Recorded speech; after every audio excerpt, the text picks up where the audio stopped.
Welcome to the realm of magic and mystery, classic horror and sci-fi. You are now entering the House of the Unusual podcast with your hosts, Eddie and Joe.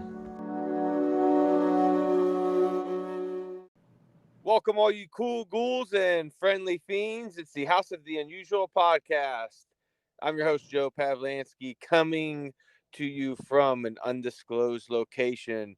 Unfortunately, I cannot be with the group today. I'm going to turn it over to my good buddy, Eddie Guevara, for the introductions and the setup for what's going to turn out to be a great topic of discussion today. So, Eddie, take it away. All right, guys. Hello there. How's everything, Chuck and Cheri? All right. Okay. Hello. Pretty good. Pretty good. So, give us a little rundown. What's going on this week with you guys? Well, we've been very busy with shows, and we've been traveling quite a bit, and we've been taking our walks. Hey, we did stop at a cemetery, and we got a video. So we sent you the raw footage. Hopefully, it'll be okay. I think the viewers would really like it. Out here in Pittsburgh, back in the early '60s. Well, all your cemetery walks usually get a couple of hundred views, which is really funny. Yeah, we stopped at the original Chiller Theater guy here in Pittsburgh, Bill Cardille. He's in a mausoleum out in the North Hills area of Pittsburgh. Chilly Billy. yeah, they called him. You said he's the original Chiller Theater producer, I guess? Yeah, he was the host of Chiller Theater here in Pittsburgh. I started on WIIC TV, and they went to WPXI. He was from 1962, I believe, to 1984. So he hosted it for 22 years. It was like a late night type of movies that were on after the news. And it was like a Pittsburgh staple out here. You know, like if anybody's from Pittsburgh or the surrounding areas, like maybe certain parts of West Virginia and Ohio. But it was really, really cool program. So I show some neat memorabilia that I had on there that he had mailed me, like a lot of pictures that he signed and so forth. And he also signed a picture from when he was on Night of the Living Dead. He played the newscaster on there. And he also sent a script, the original script from the episode from 1984.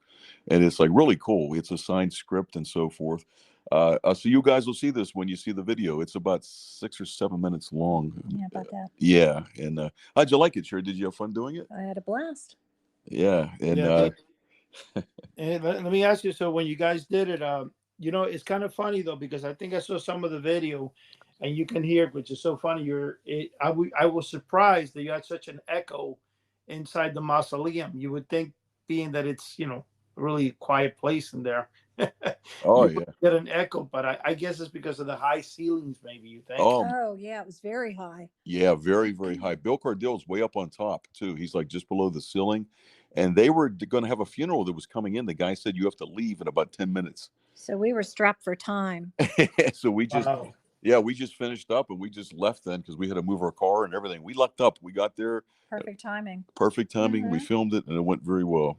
When I was watching some of the video, I was kind of laughing because I thought you were going to float up to the, because he was all the way up there. So I figured Mike is, you're going to pull some little magic trick and stuff and float up there. And I said, Chuck, you didn't do that, Chuck. Why? Yeah, I would have liked to hook up the silver ball to make it like Phantasm. That would have been cool, like the silver ball floating around inside the mortuary, inside the mausoleum. That would have been really neat. Another thing that would have been kind of cool. Those things that when you're going to reach really high, they have those ladders that they go up. Oh, those are would have been it would have been nice if you had one like in the corner without showing the people you got on it. And you floated to the thing and you go, let me just float up there, They actually had that in there for the body for the casket that was coming in. We could have got on there and I could have manipulated it.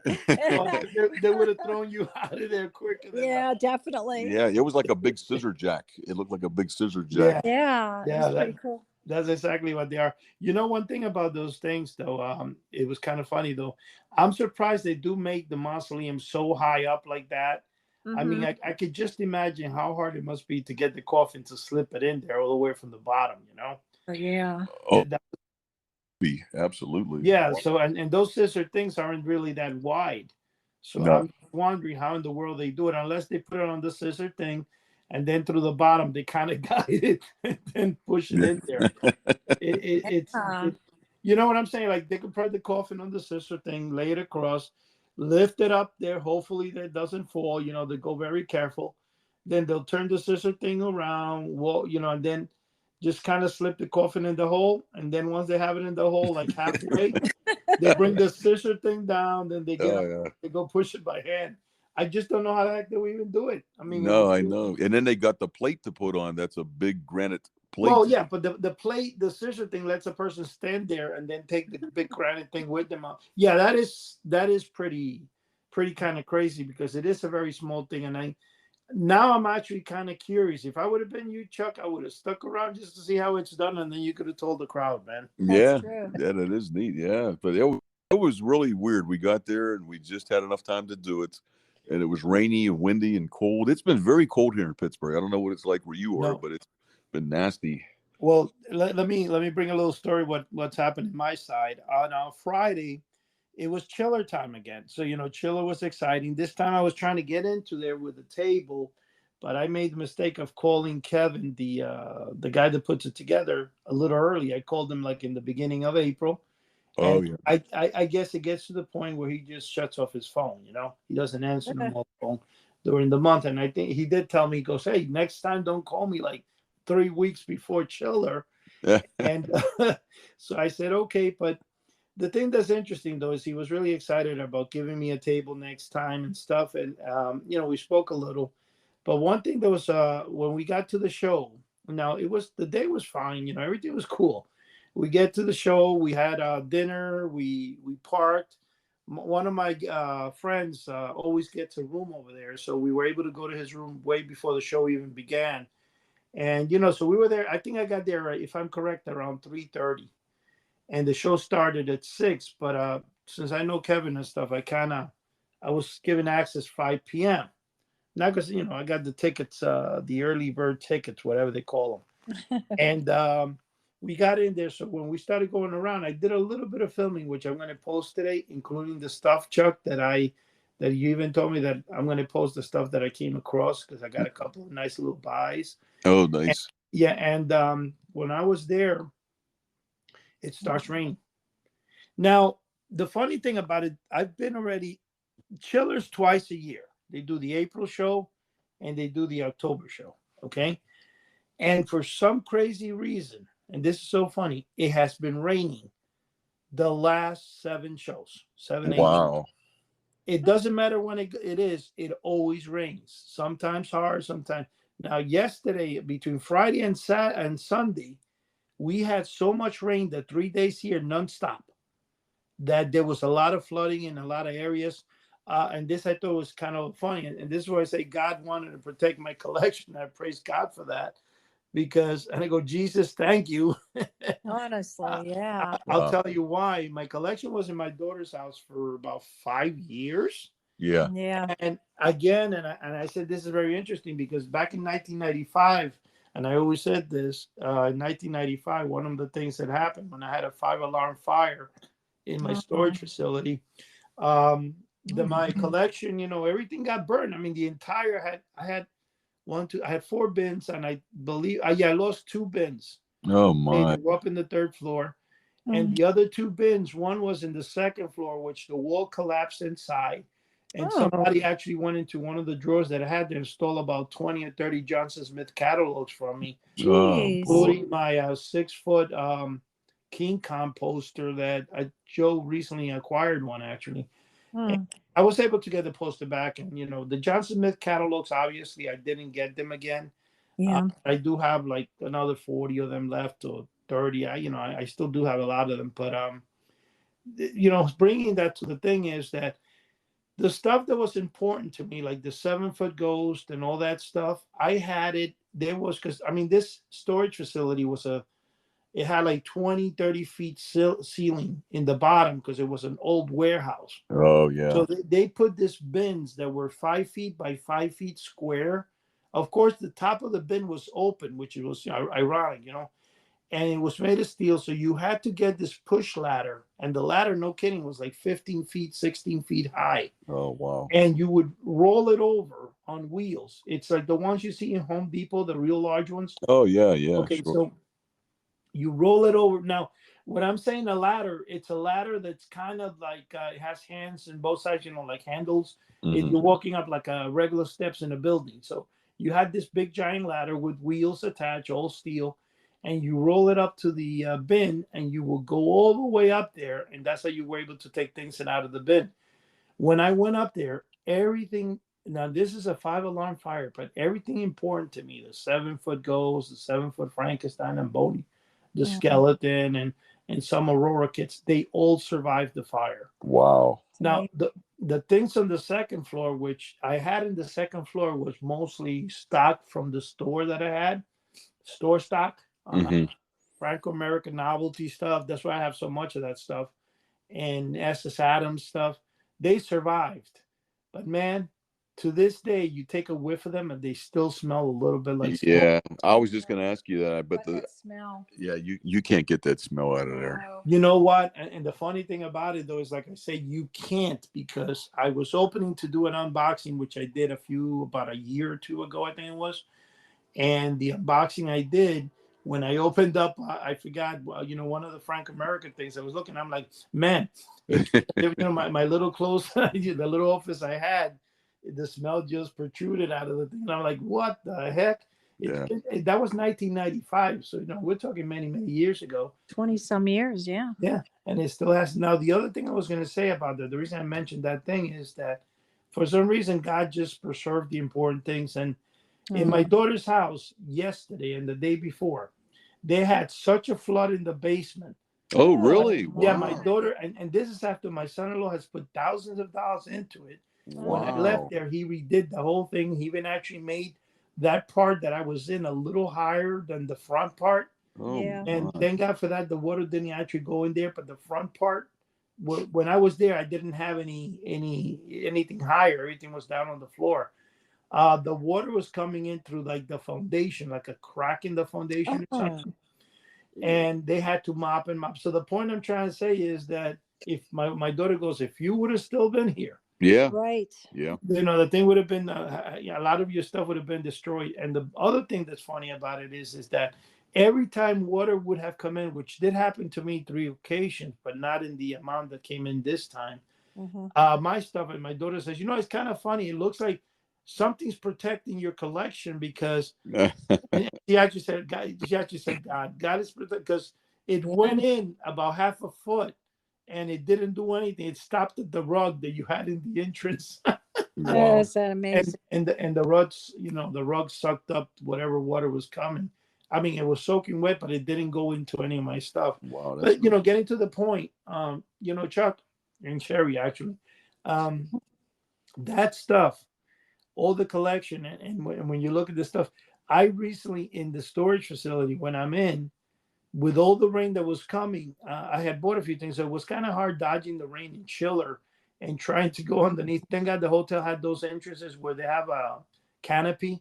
Oh, yeah. Thing that, you go in front, and then right the front door, you can pull up the car, and it's so the wind was still blowing rain in, but it was not enough to wet things, And I was able to slip in this huge poster that I bought, the books. My buddy had he went to the guy who played the kid, Eddie. What's his name? The guy who played. Oh, you mean from the Munsters, Eddie? From no, not the Munsters. My gosh, Terminator. What's the name of the guy who played Terminator? The young kid in the first part. You remember? No, I don't remember. I can't believe I got out. I'm not familiar with that. That's because of working overnights. Anyway, he signed McCullen. I think it's something McCullen. Well, anyway, he signed 3 autographs from my buddy. We took some pictures with him.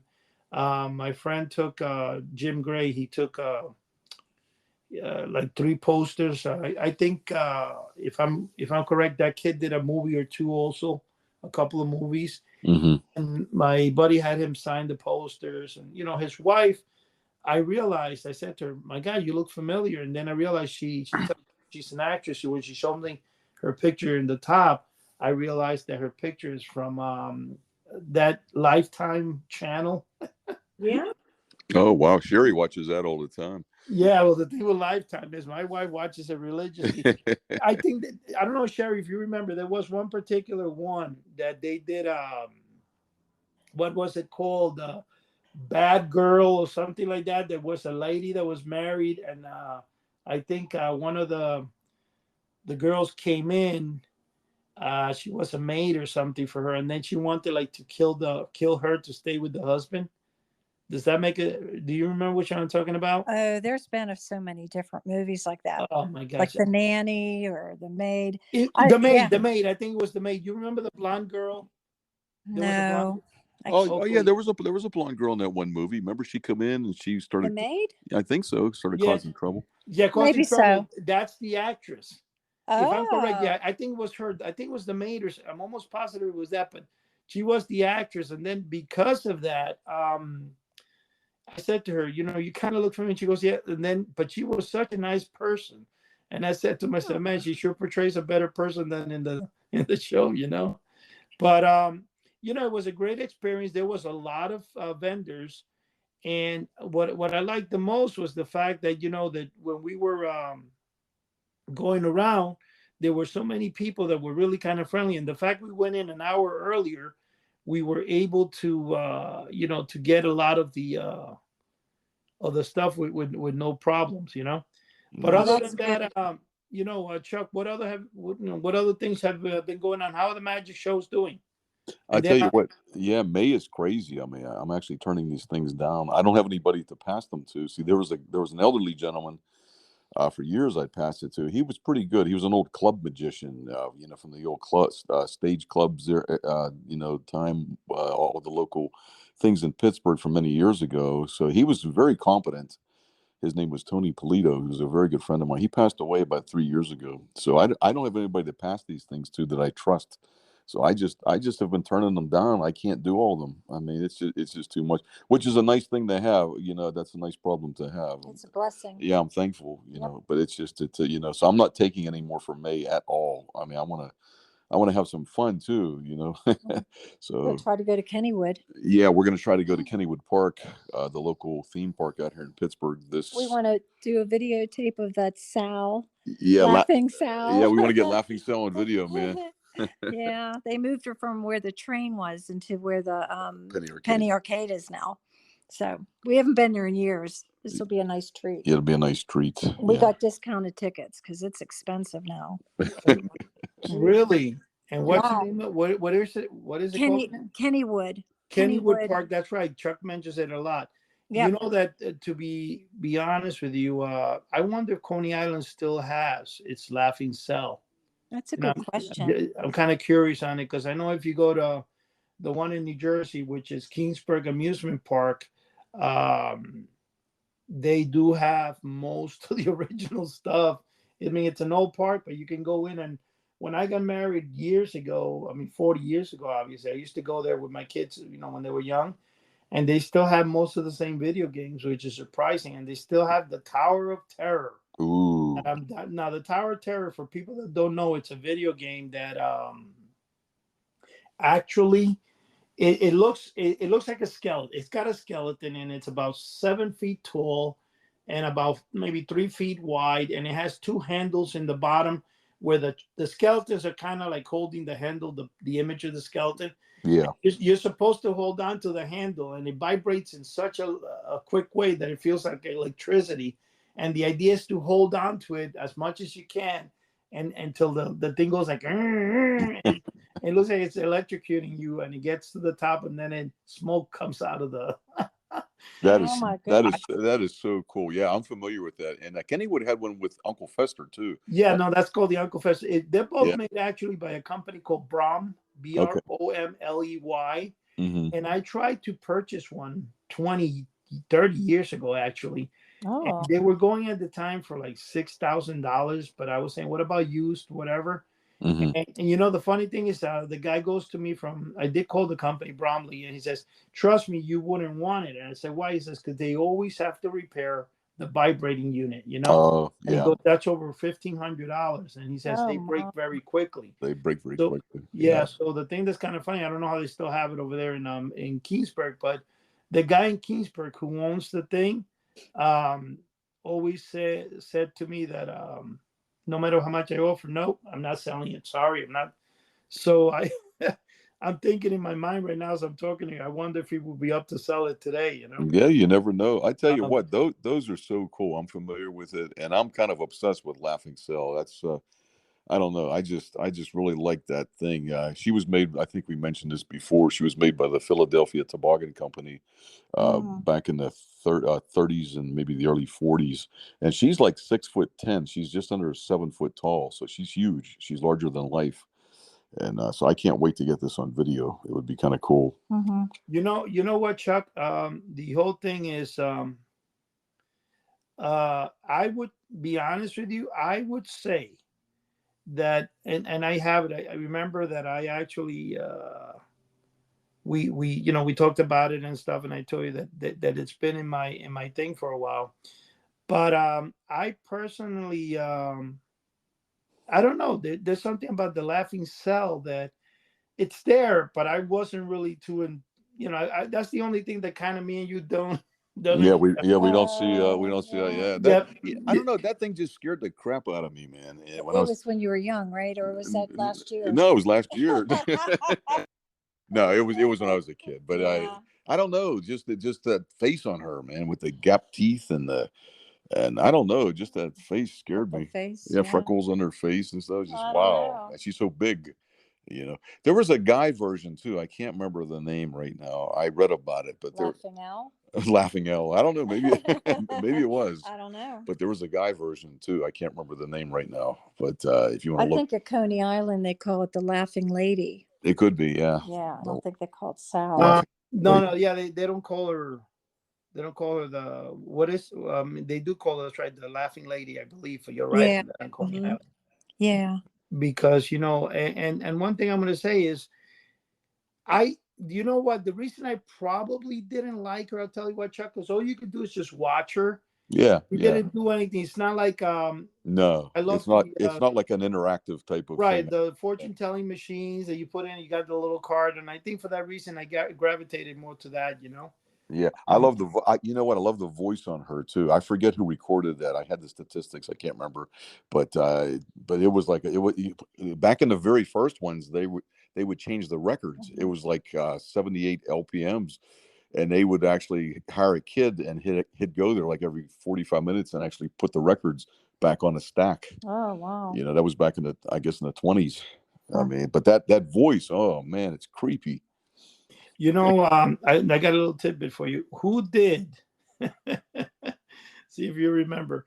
Who was the voice? Everybody knows, especially now. We're going back to mail order now, because of course this show originally was all about mail order. So I want to ask you if you remember, who was the person of the laughing bag. You guys remember the laughing bag? Oh, that's so cool. Yes, Yeah, and it absolutely. used to come in a little bag, and it had the little Yep. skin colored thing inside, the little device, and it had like a Mhm. little record inside, mini record. You press the button, That and was so cool.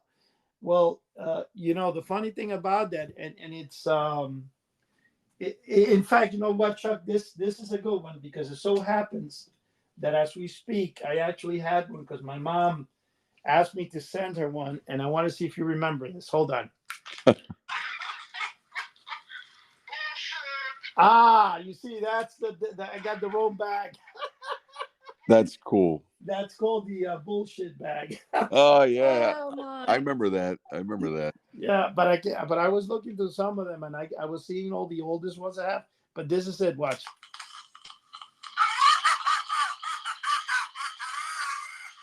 Wow. Whoa, that's actually kind of creepy too, isn't it? Yeah.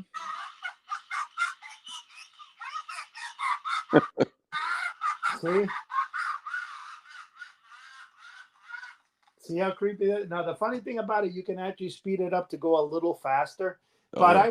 I want to see, because a lot of people are not aware of this, and I hope I'm not giving wrong information here, but I mean I do recall learning about it, and who do you think was the person they used? And now this is a big question. And in fact, Chuck, I'll tell you and Cheri after the show, but I think it's, you know what? I'm going to let somebody write in and try to see, and I will give them a prize. Wow. If they could say who was the voice that originally recorded that. Wow. I'm just hoping that the information is not really readily available on the internet, and then everybody no. calls it. No, I hope not. Wow, is it? You That's know what? an You interesting know what, piece of Chuck? trivia.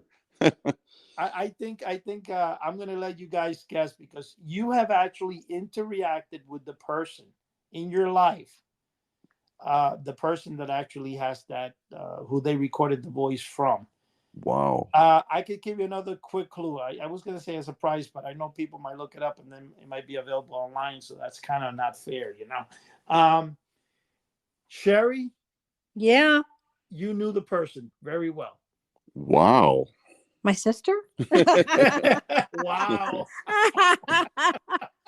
She laughs like that. Now that would be weird, wouldn't it?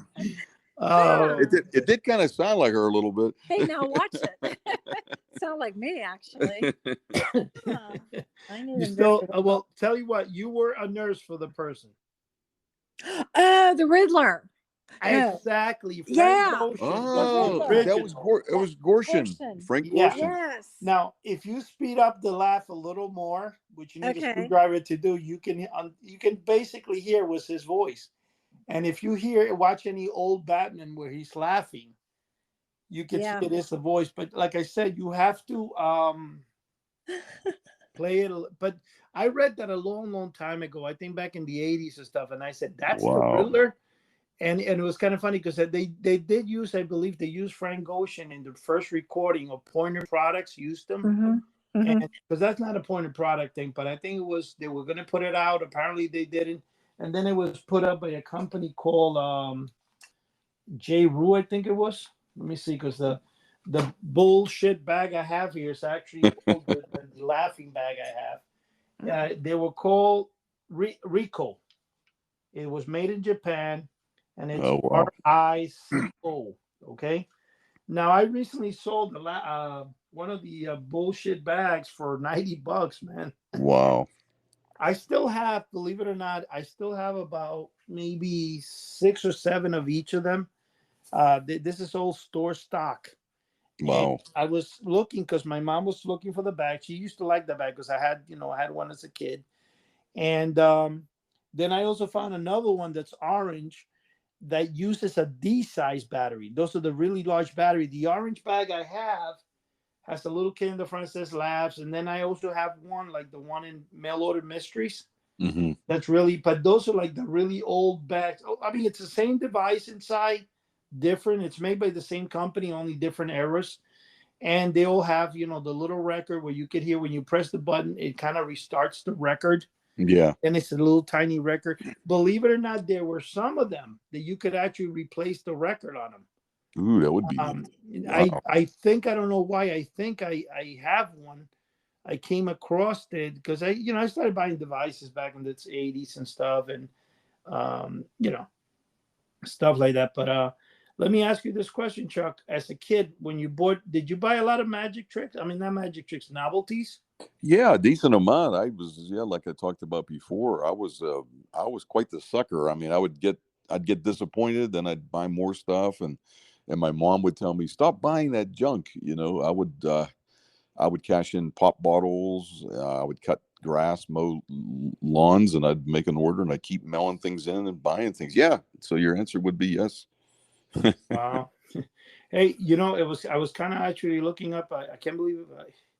I have a block on a mental block here on the kid's name from Terminator that I mentioned before. Now I know it says on the online it says Edward Furlong, whatever, but I think the name that I saw with it was different.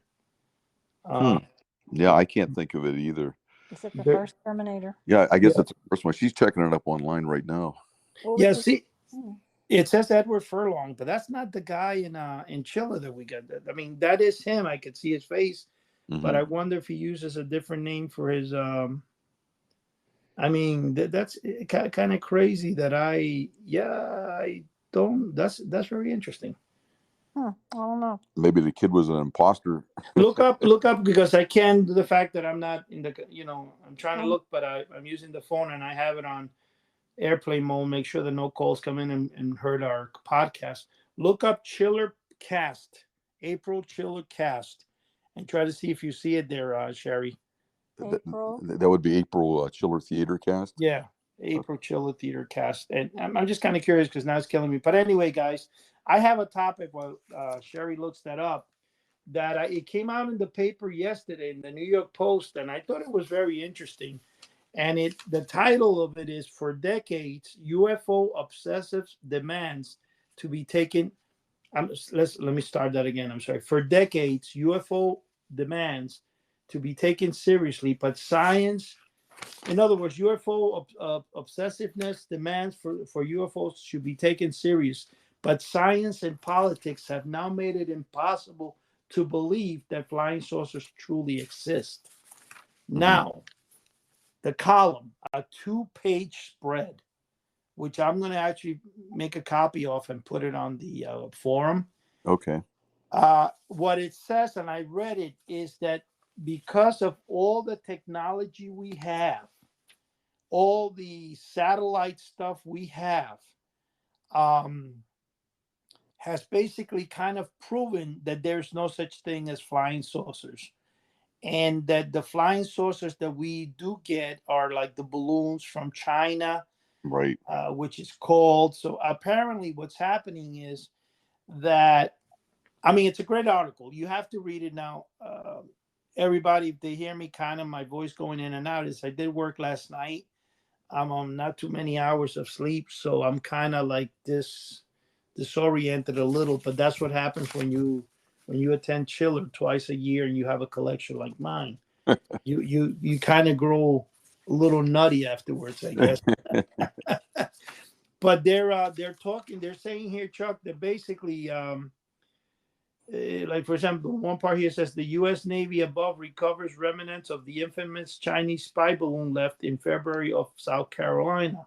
And then it says Florida Senator Marco Rubio initially teased the potential of spicy UFO info leaks.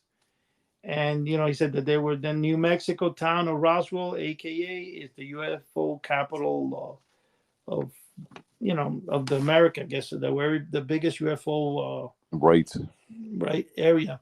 Now, the whole thing is, what it's saying is that due to the fact that all the videos that have become available and all that stuff makes it very, very hard for anybody to really be able to prove the existence. Well, yeah. See, that's the thing too, Eddie. And nowadays, everybody has a cell phone with a camera on it. So, I mean, look at. Let me see if I'll tell you what. I'll read this if I could read it here because I can't really see that well. But it says, absence of immediate evidence, of course, doesn't mean that evidence does not exist. But if something exists in such abundance, the people are reporting seeing it all the time, then evidence should be easy to find. This has not been the case with UFOs. In fact, the opposite has occurred. As more resources are developed to verifying UFOs, fewer actual pieces of proof emerge. And so the field of ufology could very likely wither away as people and the media, the military, and politicians become disillusioned and lose interest. Because unless the evidence emerges soon, ufology is dead. Well, see, that's what I said all along. I mean, I've never heard or seen any proof of anything. I mean, if you go back to, like you said, Roswell back in 1947, supposedly the one guy from the military brought a piece home to show his son. It was that weird looking metal. I mean, why didn't he keep it? Why didn't he? I don't know, take some type of a picture of it or something. Philip Corso from from the Air Force. He was at Wright-Patterson, the Air Force base. And so supposedly he's seen these grays floating in these tubes and stuff. I mean, why didn't he sneak a picture of it or something? I mean, it's all, it just wasn't convenient to do this or that. I mean, there has to be, you would think, some type of proof after all these years. Well, yeah, and exactly. And this is another thing, that the people that come forward, such as, like, for example, everybody knows that the government apparently put out a group of people, I forgot what it was called, to study what they call now, instead of UFOs, They called them UAPs. Right. Well, like look what it says here. This other part of the article says the veneer of legitimacy that ufology has acquired through the establishment of the UAP task force was eroded in June of 2022 when it was revealed that its chief scientist was someone well known in the UFO community, Dr. Travis Taylor. While Taylor worked in a science role at the Pentagon and has several advanced degrees, he's best known as a promoter of aliens on the show Ancient Aliens and The Secret of Skinwalker Ranch. Well, really going out today here. Taylor appears to play the role of a credulous amateur scientist on both programs, constantly throwing out wild theories and leaps of logic, like a portal existing above Utah's Skinwalker Ranch, area long referred to as UFO Alley. His role as a UAPTF chief scientist seemed, if not laughable, to many. The seriousness of UAP's task force suffered another blow thanks to the leadership's liabilities in the form of John J. Stanton, who had previously been featured in the book Skinwalkers at the Pentagon. Under the book describes a wild ride in which Stanton observed strange happenings at Skinwalker Ranch in 2009 and later experienced supernaturally seeming hitchhikers effect, where infectious entities followed him home and caused his wife and children to see things like werewolves. Concerns have been raised that Stratton's eccentric pursuits might have distracted the UAPTF from finding real UFOs, or at least Chinese drones or balloons. In other words, it's all made up stories, and the people they're using are people that are promoting shows like Ancient Aliens and stuff like that, which is really kind of stupid. So what it's done, it's hurt UFOs as a whole. And then if you keep reading the article, like I said, it's a 2-page spread. Right. It goes on to say that where everybody has an iPhone now, or everybody has not an iPhone, it says everybody has a cellular phone that's able and capable of taking. Super great. Like, for example, if you take the new Samsung, I know their camera has like Android, not Android, AI, which is artificial intelligence. Which it was kind of funny because a guy by my job comes in and he takes a picture of the moon and it shows the surface of the moon. I'm like, oh my God, I got to buy that phone. I said, that's phenomenal.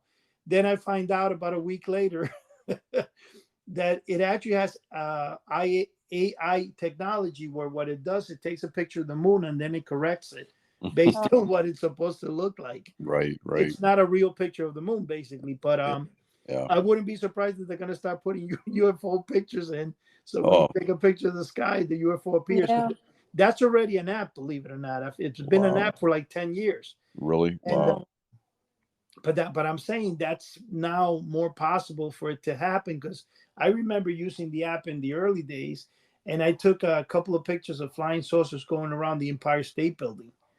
And, I can actually look for one of those and post it. You could see that technology has been around. And now what the article is saying, that where everybody has these phones, how come there's no great images coming out of UFOs? And even the ones that are released by the government that supposedly they can read, and this is funny the way it said it there, they can read from the sky. Exactly. They can read a postage stamp in the earth. Now, I'm kind of paraphrasing what it says there because I read that in another place about the technology that we hold. And what I'm saying is, we cannot see a UFO. We can't we take pictures of UFOs coming in and out of the water that they're saying, oh, they're speeding.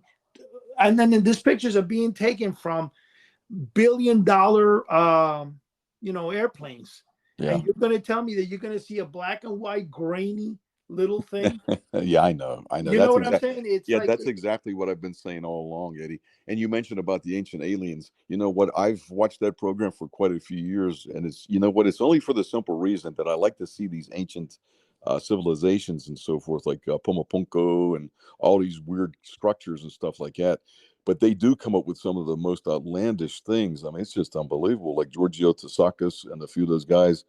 I mean, holy smokes! I don't know where to get these ideas from, but it's just really, really crazy.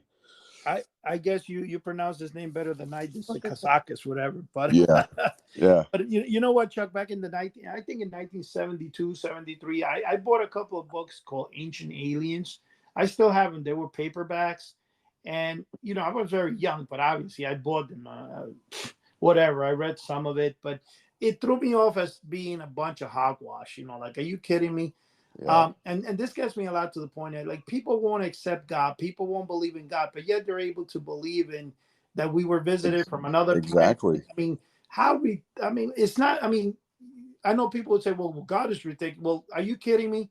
The idea that the universe is made of nothing and just blows up and out of billions of years, Yeah, forms. And I mean, if you take a mathematical equation of things, there is, and I'm saying a mathematical because there's a mathematician. There's a show on YouTube, and it's put out by Harvard University. And they had three of the biggest minds. One was a physics guy; he was like a PhD something. They had a mathematician, and then they had a famous literature writer or something like that. I forgot what it was, but right. they were debating the existence of God, and the mathematician said that, and this was kind of funny because the guy that was the writer, he was kind of like not atheist, but he kind of didn't really believe. And it was kind of funny because when the mathematician said, you know, when you look at the odds or not, it's impossible to say that the universe could be, you know, it won't have a creator. And he goes, that's why I chose that path. And then it was kind of funny because the writer goes, you know, in all the theories we have out there, the one that actually makes more sense and has all the answers is Christianity. Yeah, really. So Yeah. they started laughing, and the mathematician asked him, what are you going to do now? He goes, you know what? After this whole conversation, I might have to relook at my life.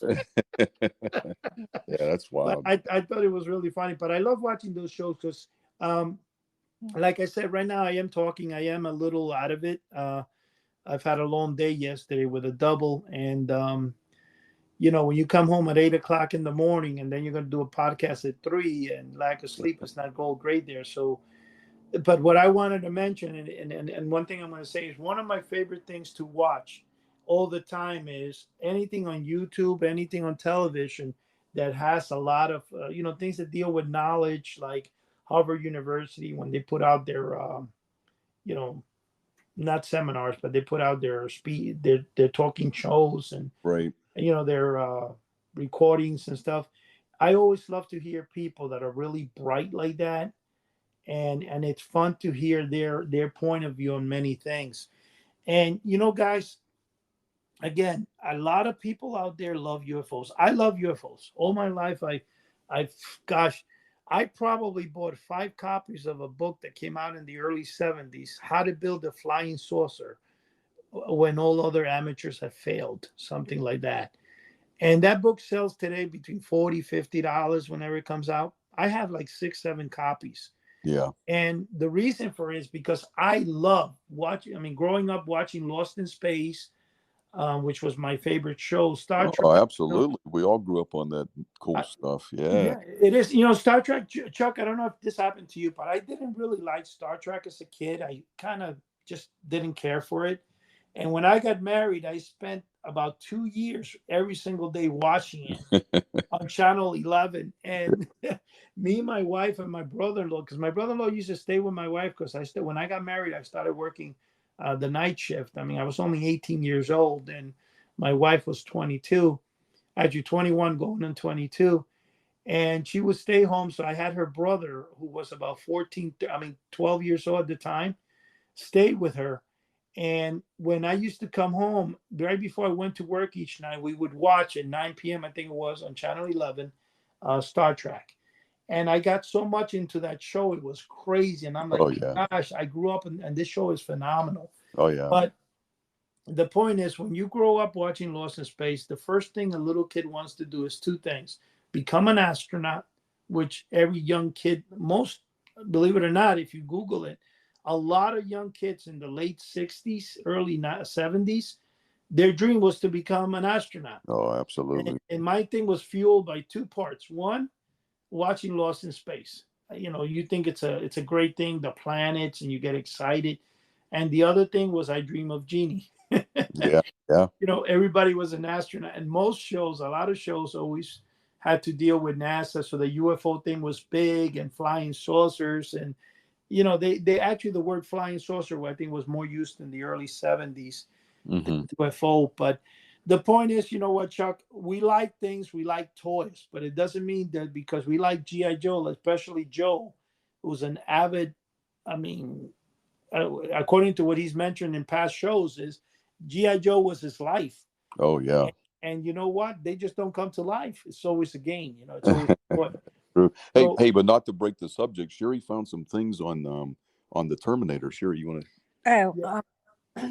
So from Chiller, Michael Bean Michael Bean. Okay, it says he Michael was Bean, but then when I look it up, go ahead. You tell in me. a Terminator. It says 1984. Michael Bean. He was Kyle Reese. Okay, that's right. Michael Bean is the one we took pictures with. Who the heck is? Because the way I'm looking, I looked at Terminator cast, and it Yeah, came out Edward Walter Furlong. He didn't play it obviously. I Yeah, don't see that. yeah. I mean, this is. I mean, it's just right now. I guess we would need Joe here because he's the movie. Yeah, But I haven't watched Terminator in 10, 20 years. You know. yeah. And then that Lifetime movie actress you might be thinking of Uh-huh. on your theater, Olivia Diabo. Yeah, that's his wife. Yep. Yeah, I know her. You see what I'm saying? She I does a mean, I lot of don't know lifetimes. her, but yeah, I remember her on Lifetime. She was on Wonder Years, I believe, wasn't Yes, she was. She was the older sister. Yeah. That's right. No, yes, Yeah, yes. The Wonder Years. You that's see, you right. just no wonder because I'm actually talking to her. I said, man, you look really familiar. Yeah, And that was a cool show. We watched it. We loved that show, Wonder Years. When it was a rerun. Yeah, yeah. We didn't watch it when it was new, but when it reruns a few years later, it was really cool. Fred Savage was on there and so forth, and it was a good show. We enjoyed Oh, it. we liked it. it was, you know what the problem is? It's kind of funny though, because you rarely, anytime you go to Chiller convention or I guess any convention, I've gone to Comic Con and Chiller, the only ones I've gone to, but I guess when you go, you'll notice that every actor has a person next to them collecting the money. Oh yeah, You do have sometimes husband wives, but very rare. I think this is one of those occasions where you have two actors that are married. You know what I'm saying? Oh, yeah. yeah. So when I saw her there, she's like, you know, whatever, and I didn't realize that right above her head was a poster of her. You know, like I'm just looking at the actor. I'm not paying attention to because the biggest poster was Michael Bean, and then right underneath has her. You know, Hmm. let's say Michael Bean's was like 3 feet, 4 feet high, and her thing was like a foot. You know, so that's why it was kind of hard to see. Not Yeah. hard to see, you don't pay attention. You know, and I was surprised because I said, "Man, this girl looks really familiar." But I'll tell you one thing: she's a sweetheart. She was really, really nice. Oh, I'm glad to. You know Definitely. what? I'm so glad to hear that because some people could be really something. I'm glad. Yeah. I'm glad Well, she's not. well, the thing is that I was talking to somebody yesterday about this, Chuck, and one thing I'm going to say to you is, and I didn't mean to cut you off. I hope No. I didn't. Is that with what you were saying that some people are not nice and stuff. The thing that blows my mind is each time you go to one of these conventions, the autographs keep going up and up. When I started going 30 years ago, whatever, it was usually $25, $20. Yeah. Now, Michael Bean alone was charging $80 an autograph. So Wow, that is a lot. that is, and he's really, I mean, how much did he really do? Not much, you know. But Yeah. the thing is that you have actors, and I was shocked when I was talking actually to Joe last night. We were going over that, and Joe said to me, Eddie, you know, I went when he went to his recent show, Monster Bash, I think it is the one he goes to. He said he tried to get the last Dracula, one of the guys that played Dracula, which Yeah. I got. I forgot his name right now, but I got his autograph, and the guy was charging $60. And Joe said, Oh, my. wow, you know, I wasn't really. When he did Chiller, the last October, I think it was his first time ever, and he was charging $10 an autograph, which I thought was hilarious. So we kind of felt bad for him, and my friend actually gave him an extra $10 because we had like 6 autographs done. Wow. And we were kind of like, wow, man, this poor guy came here. Everybody else is charging 50, 60, and he's charging. So, people are doing that. But I mean, I understand you say if you're, I don't know, Michael Keaton or something coming and you're charging, right. But some of these actors are not even known anymore. Like they are just not even, they never did anything more than maybe when they were a kid. Right. They're trying to get 60. Now, the thing that really threw my mind off, Joe was telling me that there was a part where the original Batman, Adam West, Yeah.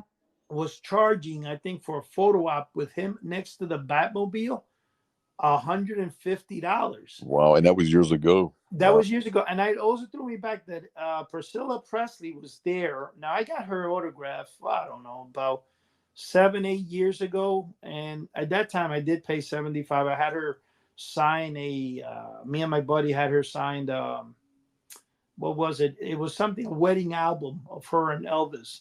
That came out. It looked like a yearbook, and we were able to obtain. So she signed that for me, and they were still trying to get more money out of you. They were trying to get money where you would come out. They had her behind. This is so funny. They actually put like a bed sheet. They didn't even have a curtain, a bed sheet from the ceiling down to prevent people from seeing her. And they had her in the table round, so the line would go around, and you would go behind the bed sheet. There she was, and you whatever. I took my iPad and I had it on all the time, so I recorded the whole thing. Because you got to get provenance on the signature. And then when he came out, they actually had the nerve to have another person charge you if you wanted, though. If you wanted provenance, they wanted to charge you $25 more to give your certificate. Oh my God! But then, I mean, that was so ridiculous. Yeah. And yesterday she was charging, or the day before yesterday on Friday, 2 days ago. I'm boy, am I out of it today, boy. She was charging $120, I believe, for a signature, $150 for an autograph, and I'm like, wait a minute, lady. Yeah, that's the wife of Elvis Presley. You're not even his daughter. Yeah. And a lot of people kept saying, didn't she die? I would say that I'm talking about the wife, the daughter died. Oh yeah. It gets back to the basics that today some of the young people today really blow my mind, especially the exchange students and stuff. And the reason that it blows my mind is, okay, I do get an exchange student tell me, I have no idea who Elvis is. I have no idea, but it blows my mind when you see a 35, 40-year-old American person. Yeah, really. That you say Elvis, they go, who's that? I never heard of him. That is amazing. Wait, when we went to Monster Bash, when we met Joe back in October, there was a few members of the Land of the Lost. I think I told you guys about the son and the daughter. And if you wanted a photo with these two, like in a kayak, I think it was $100. It was somewhere around there. It was fairly high. You know what I mean? And you know what?